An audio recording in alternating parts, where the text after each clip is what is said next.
What is going on? All my movie loving badasses out there. It's your boy, Preston, PhatSamuraiGuy, back again. And holy shit, I got some legends up in here, up in the movie dojo, son. That's right. We got Rico's Roughnecks himself. Oh, yeah. Casper Van Dien. Welcome to the channel, brother. Welcome to the Roughnecks. You know what to do, PhatSamuraiGuy. We got you. You know, kill them all. Yeah, let's do it. Kill them all. I love it. I love it. And we have the wonderful up-and-coming legend herself, Alice Lucy. Welcome to the channel. Thank you very much for having me. Oh, yeah, yeah. And, shout out to, Raven Banner, the banner of badassity. That's right. And Swissploitation Films. And speaking of badassity, woo, we got a big one here today. Mad motherfucking Heidi. That's right. Because we curse and have fun here, goddammit. Holy shit. First of all, I got to give a shout out to the directors here. So big shout out to Hartmann, Klopfstein. Shout out to you, brothers, for making it happen. But since I do not have them here, Casper, how did this project come about? Well, Heidi's the one that started it out. I got there. She'd already been there. And she had already created a great environment. She had already created an environment that was really wonderful. So I got in there and I meet this young actress who, this is her first real big lead in a movie. And I mean, she's got the lead, she's got the title, she's got the character, she is it. And she is rocking it. And she was also, everybody just spoke so highly of her. And then me and my wife, we met her and we were both like, oh my God, she's awesome. And then she was so good. And then she was just like, and she had so much work to do, but she had already been established, already came in there and the environment was already, sometimes you come in an environment and you don't know what you're going to get. This one was just wonderful. So I was very excited. But when they originally sent it to me, I saw that they were obvious Starship Troopers fans, and also their Grindhouse films that they liked. I could read the script, and all that detail was in there, and I was like, these fucking guys are awesome. And then they had all the crew and all the people that put the money up because it's crowdfunded. They were all just so excited about it, and that is the kind of movie I want to be on, where everybody is pumped and jamming, and your lead actress is rocking it, and the directors are just cool. It was that much fun. Oh yeah, yeah, and we had a blast watching it over here. After I got done watching it, I was recommending the movie everywhere, man, because I'm like, you guys have got to see the movie. So Alice, the star of the show, that's right, the showstopper, the icon, the main event. That's right. How was it filming the movie? Was there any difficulties? How was your experience? I mean, it was epic. I was over in Switzerland for 3 months, just under 3 months. And we shot the film in 28 days and I was filming for 26 of those 28 days. Wow. So it was busy and it definitely had its challenges, but the best kind of challenges, the ones that push you and make you like just know so much more. I was saying, I was submerged in glacial waterfalls.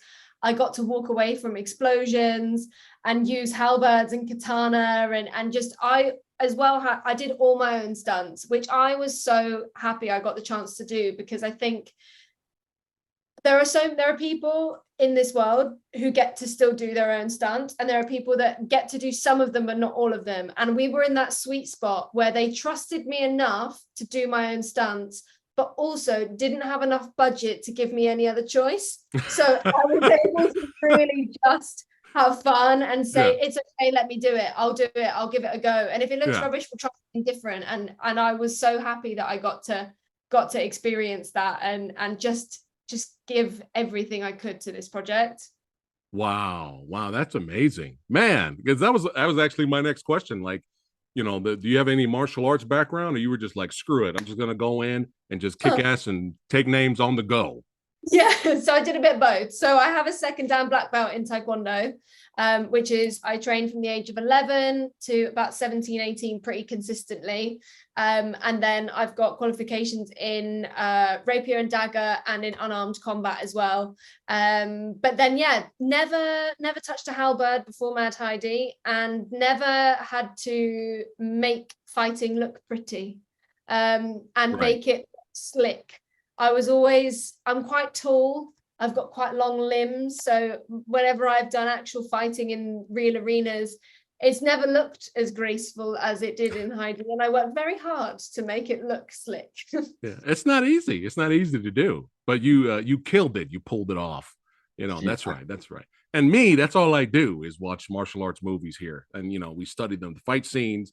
And Casper knows about action scenes. He knows about martial arts. That's right. Johnny Cage, son, represent. That's right. Representing. You got Cage. There you go, baby. That's right. But yeah, I was enjoying all of the combat. I have a nitpick, though, Alice. I have a nitpick. I wanted more fighting. I wanted more. I wanted you spoiled me, Alice. I wanted more you kicking ass and taking names, but I'm greedy. I'm greedy like that. More fights, more explosions. Heidi too. Yeah, more fights and more explosions is what we need. Yes. That's my next question. I was like, oh, I gotta ask him. Mad Heidi 2. Is it confirmed? Is it coming? The want to do it is confirmed by all people involved. So all parties, all parties want to make it happen, but we need financials to make it happen. So that's now the journey that the team are on. I think they're definitely they're birthing Mad Heidi 1 into the world right now and giving her the send-off she deserves. Yes. And then when they come back from Japan at the end of next week, it will be out in America, it will be out in Japan, and then we'll go from there. Yeah, we have to see it. We're hoping that the response is going to be what it's been so far, which has been really awesome, and a lot of interviews, and we're still doing interviews for it now. I mean, we started doing these in September. You might have done it earlier. I think September last year. I started doing press. Yeah, and now it's been, you know, we keep doing it, and it keeps getting more and more legs because it's a fun film, and it's not the same thing as everything else that, a lot of times right now, a lot of the movies seem to be the same, buildings exploding, falling down, same thing over again. And we have some of that in an interesting way, but this is a unique, and it goes back to the throwback to the Grindhouse films. So it's just a lot of fun. Yeah, and I was sold from the trailer. I was like, once you heard the Grindhouse voice guy, Mad Heidi coming soon, I was like sold. I'm like already in. I'm like I have to watch this. And this is probably one of the best Grindhouse homage flavored films I've seen in a long time. Yeah, the script was that way when we were reading it. I was like, this is just, if they can pull this off, it's going to be epic. That's what I thought when I read it. And I love the Starship Troopers quotes and references and the propaganda that Starship did so well. And then this one came in and they had statues and billboards and faces on watches and keys and gold and every Torbalone. They had everything going on. It was just so much fun. I could not believe how campy and over the top and cheesy this was. And I loved every second of it. Yes. And with this film, the cheese is the charm, baby. That's right. That's right. But yeah, more action. I'm just greedy. So I can't wait. But I loved all of the fight scenes that you were in, Alice. I loved them in the movie, especially your fight scene with the infiltrator. The neutralizer. The neutralizer. Thank you. Because it's Switzerland. So they were going off the Swiss being a neutral country. So they're having the neutralizer. Thank you. Big guy that fights, which I thought, it's even genius that they do that, It was hilarious. Just his introduction. I was cracking up. But that fight you had with him, Alice, that was epic. That's like my favorite fight in the movie. How difficult was to put that together? I mean, Hoshi, who plays the neutralizer, the man behind the mask, him and I had so much fun. We used to get the giggles all the time when we were fun, because we just gelled. As soon as we met each other, we got on so well. I was so lucky I had so many cast members that happened with. But I did so much training with Hoshi, and then obviously we knew we had that big scene at the end, and it was sort of towards the end of shooting as well. So we were all pushing towards getting to the arena. We knew Casper was going to be over. We knew that everything was kind of leading up to that moment in the film, but also for us as a crew and a cast. And Hoshi and I used to get the giggles, and we worked really hard. We worked so hard to get the moves right. We practiced, we'd had it recorded, we got it sent to us. We watched it before we went to sleep to make sure that we could practice it. But on the day, they put his helmet on him and he could see about this much. Oh, wow. And he couldn't hear a thing. So whenever they yelled action or they yelled cut or they changed the move, he kept going to me, what did they say? And so it made me laugh even more because I was the only one that could hear him. And he would say things to me like, quick, move faster, go on, come fight me. And he's in this mask and I have to pretend like I haven't got someone making jokes at me and that I'm really angry at them and I need to fight them and destroy them. But no, he was an absolute gem, and he really made me laugh quite a lot. But yeah, that was epic. That was an epic throwdown for the ages. That's right. That's right. I mean, and even the training session was amazing when she's doing the 80s montage training scene. Yeah. Like, go Rocky. Oh yeah. But I love during the fight, the camera kept cutting back to your reactions, Casper, and it was so brilliant. It was so funny. You were cracking me up the whole movie. I was a little over the top. But yeah, I really enjoyed your character of President Melly. So are we gonna? I'm throwing it out there. Sequel bait here. Sequel bait. So for the sequel, I want President Melly's evil brother, evil twin brother, baby, to show up for revenge. Casper, you got to come back, brother. I'm with you on this, and this has been a theme that people, if they can figure it out, maybe instead of being the Swiss German, he would be the Swiss French president. And so we can do it with the French accent, and it'd be great because je parle français and I don't speak German, so I did it with the German accent, sort of. But I do speak a little French, so I could probably pull that off a little bit easier. Oh yeah. It's got to happen. It's got to happen for sure. I'm throwing it out there. So if it happens, I said it first. I'm going with you. I'm saying that Phat Samurai Guy, he know what he's talking about, and I'm talking PHAT, Phat. Yeah, baby. But everything about this movie is legit. Cinematography is legit. The soundtrack is legit. The stunt work, the martial arts, the comedy, the gore effects. I was like, whoa. These gore effects are amazing, like practical, mixed in with a little bit of digital there. So, big, huge shout out to all of the filmmakers that made the movie happen, especially the practical effects. Were you there, Alice, to see them create a lot of the practical gore and effects? Yeah, that was one of the things I felt so lucky about is I got to go over about 6 weeks before we started filming. So a lot of the sets weren't finished being built yet. The props weren't made. The costumes weren't sourced. I was still part of that journey into seeing everything come to life. So I got to watch the prison be made. I got to watch Miley's office and Rottweiler's office, that whole thing be built from scratch and see all the props arrive. And that was really, really cool. And also where the section of the film where I chop someone in half, take off someone's penis and stab an accordion in someone's mouth. It's fun. That scene. That was on our night shoot, and we shot all those moments probably between 1 and 4 in the morning. It was absolute delirium. Everyone was in hysterics, and that was all practical effects. Everything in that. So we got to actually rip. We had a dummy that got ripped apart and the blood was being pushed through. We had people pumping the blood out, and it was so cool to watch. So surreal because it was the middle of the night and we were all exhausted, but it was so awesome. And again, that was another night that we all, the group I was sort of stood with that day, all just kept laughing because we were like, what are we doing?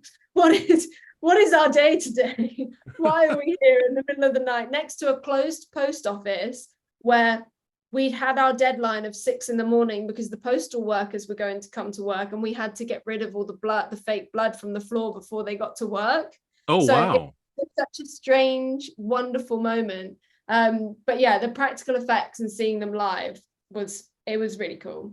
Oh yeah, just phenomenal stuff. And we champion that stuff here on the channel too. Practical effects, martial arts, gunplay. I mean, the movie's got it all.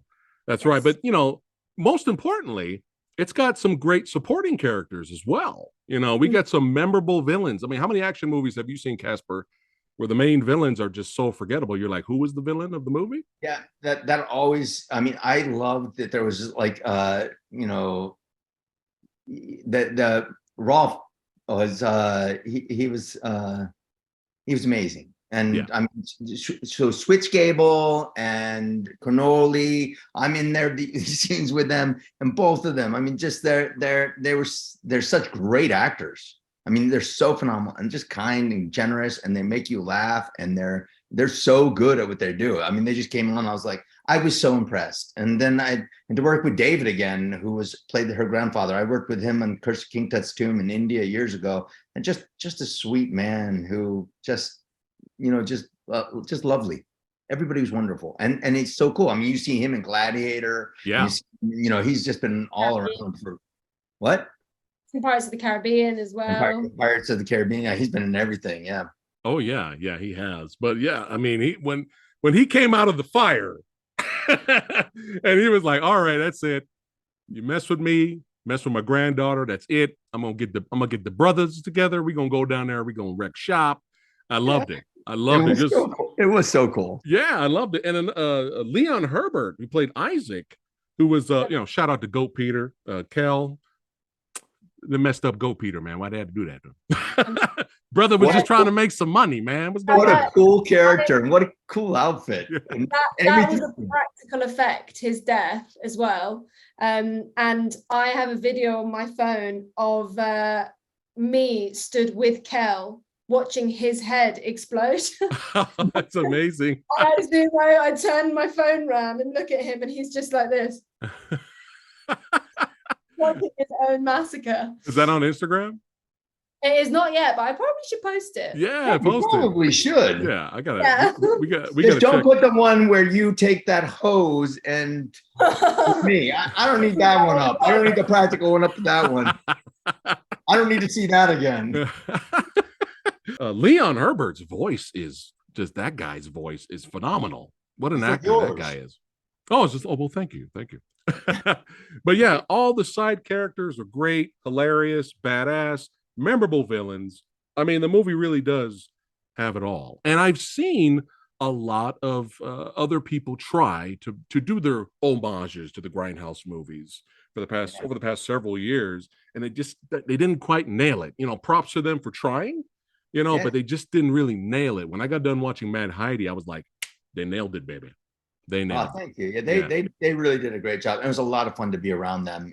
But I got to tell you, I mean, that's the directors. They're very creative, and they had they surrounded themselves with an incredible team. But then when they hired Alice, you know, she was so into it. And when you have your lead that puts that much work and effort into it and is already accomplished, you know, martial artist, and then was able to apply it into her acting and take it over and do all that, and she just came in. That kind of makes it a little bit easier to get everything going. And she set the stage, and all the other actors just kind of were able to easily, you know, the comfort. She was so kind and outgoing. That's just the way you have to be when you really want to make everybody feel welcomed, and she really did. Alice, were there any other funny stories while filming the movie that you'd like to share? We had a blast, honestly. I'm trying to think of ones that I haven't said already so that you've got something different. Any close calls or anything? Or funny moments, funny stories? I mean, this was funny mainly because Hoshi and I found it funny, but I don't know if anyone else found it funny. Is that we didn't have many bloopers because the people I love when I watch, if I, you know, I'll Google, you know, the gag reel or the blooper reel or the deleted scenes or the funny moments. I think it's so fun to watch. But we were on such a tight schedule and everyone was so concentrated and dedicated to trying to get it right. We didn't have a lot of bloopers.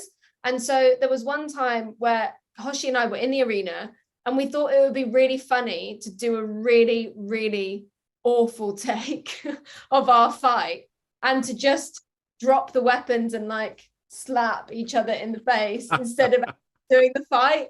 And we had a big audience, obviously, at that point, being in the arena, and only half really noticed what we were doing. And then you could just sort of hear a whisper of people going, shh, shh, what are they doing? What are they doing? What are they doing? Until you had the directors on the thing go, hang on, what are you doing? Cut, no, thanks. Do it properly, the sun's going down. We thought, honestly, like I said to you, we were so tired and so delirious. We were like, this is going to be hilarious. We're going to find this. Everyone's going to find it so funny. And I think we definitely found it the funniest. So somewhere there is footage of him and I having a fake fight where we're doing sound effects and everything. Oh, that is hilarious. That is But see, that's the thing. It's a perfect example right there is sometimes you can watch a movie and you can tell everyone who's in it, the actors, the filmmakers, had a blast making it. You could see it come off the screen. So, I mean, you have that effect as well as the audience enjoying while watching it as well. So there's fun making it, fun showing it, fun watching it. I mean, we got to spread the word. We got to get it out there. That's right. And I would love to talk to you guys about more of the movie, and I could talk to you guys about cinema in general all day, but I know you guys are crazy busy today. But hey, y'all know what you need to do, baby. That's you right. know what you need to do. That's right. Listen to Casper. That's right. Listen to Rico, baby. That's right. Rico's Roughnecks, baby. Hoorah! Welcome to the Roughnecks. That's right. Check the links in the description box below of this video. Thank you all for watching. I will put it all in there, how to watch, and go check out Mad Heidi. It is fun, hilarious, legit, badass. And stay tuned for a Mad Heidi 2. That's right. That's right. We're going to make it happen, Casper. Alice, we're going to make it happen. That's right. Thank you so much. Thank you. Take care, guys. Thank you so much. Preston. Preston!